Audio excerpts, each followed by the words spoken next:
Welcome. Attention, please. Welcome aboard. Welcome to the No Comfort Zone podcast. It's time to get out of your comfort zone and live on purpose.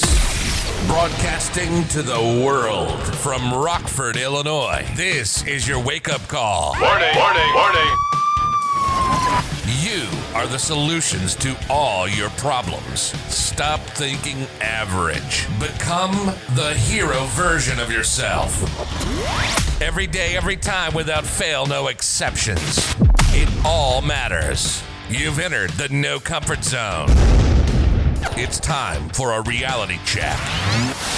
It's 1:11 on a Tuesday for me, and I hope you're doing great. Leaving the shop a little bit earlier today and wanted to reconnect with you and kind of bring something to mind that makes a lot of sense to me. Is I don't know where I've heard it, so I don't want to steal it from Tony Robbins or from Brian Tracy or Jim Rohn, or I don't know where I heard it from. I don't know. But I do want to share this with you that I think this is pretty cool. Somebody said, and if you could hit me up and email me at Dan@the-No-Comfort-Zone and tell me who did, or Twitter or Instagram, let me know who said it. But here's the deal. If you want to beat 90% of your competition, show up prepared, which I think is awesome, because there's been that question, and what I heard was, guy walks into a room, he's an athlete, and he's a Olympic athlete who set some records, and I don't know who it was. He raises up his hands, and he goes, how many of you people in the room want to win? Everyone raises their hand. How many of you people are prepared to win? They all raise their hand. And he goes, now the final question is this: how many actually have your goals written down? A few people lower their hands, and this was astonishing.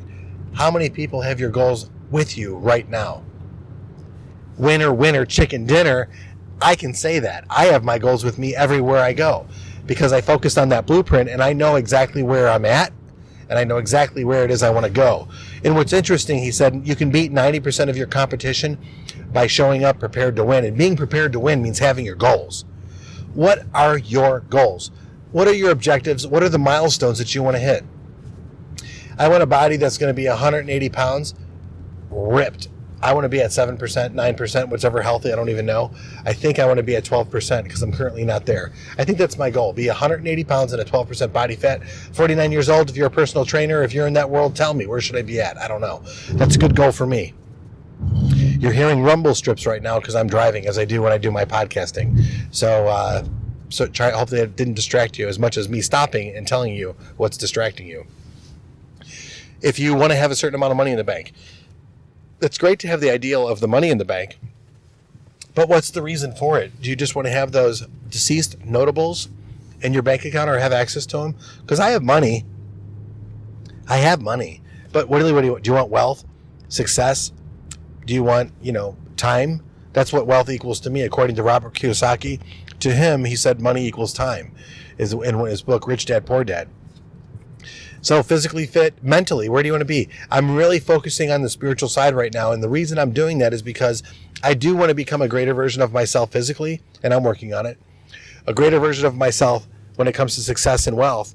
But really, spirituality at my age, I think it's really important, and I want to dial into my spirituality, and I want to get connected.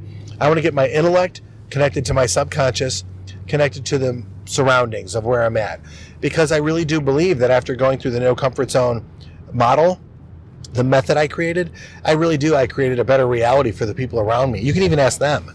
You can hear what they have to say about it, because what they could even tell you what happened, what I was like before, when I went through it, and what happened afterwards. And it was magical, because these people that I live with were so used to me being like, I'm not average, I would say, with my energy and emotions and stuff, but I definitely increased my passion and my enthusiasm and my excitement and my level of engagements in some areas. And they've experienced it, so they can tell you what it was like before and what it was like after. And what's really cool about this is I focus on what my objectives are, and I write them down, and I keep them with me daily.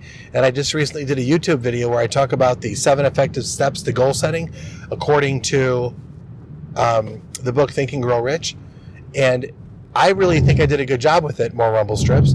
I think I did a good job with it because I got some good feedback from it. And when I used to speak and train leaders in the automotive industry, and I used to train salespeople in the automotive industry, what was great is people would give me that feedback. As one of the best parts of the course was the 7 effective steps to goal setting, my point of view on goal setting, how it relates to production, how it relates to productivity, how to results.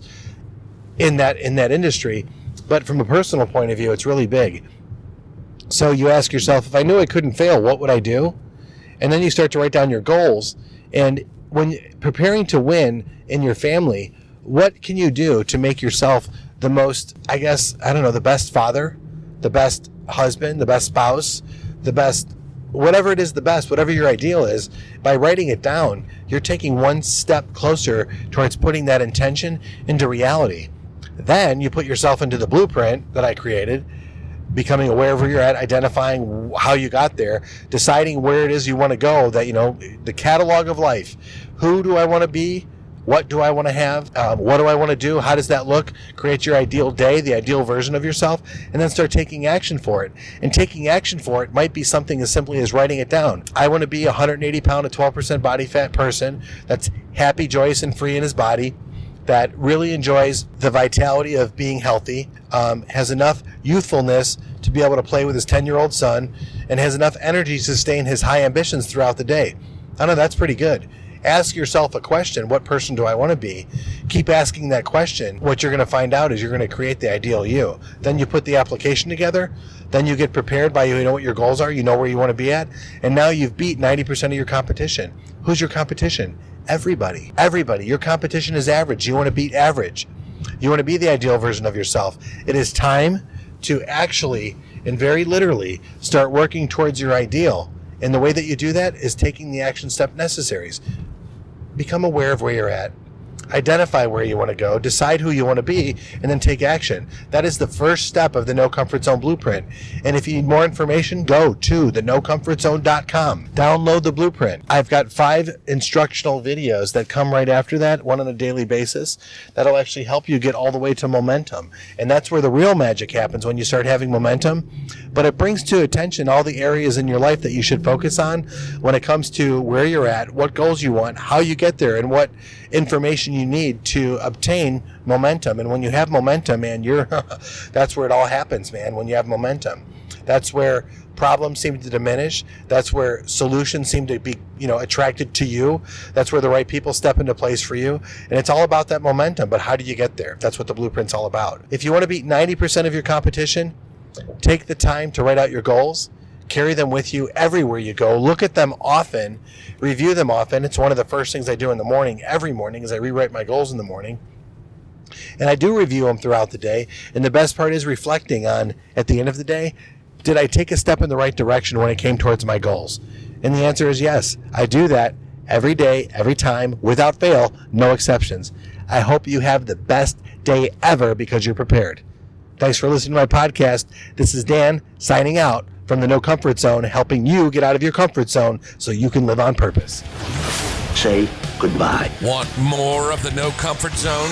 You can follow Dan on Instagram and Twitter at NoComfortZone1. Bye. Or on the web at thenocomfortzone.com. Bye-bye. Bye-bye. Thanks for listening to the No Comfort Zone podcast. Bye-bye. Bye-bye.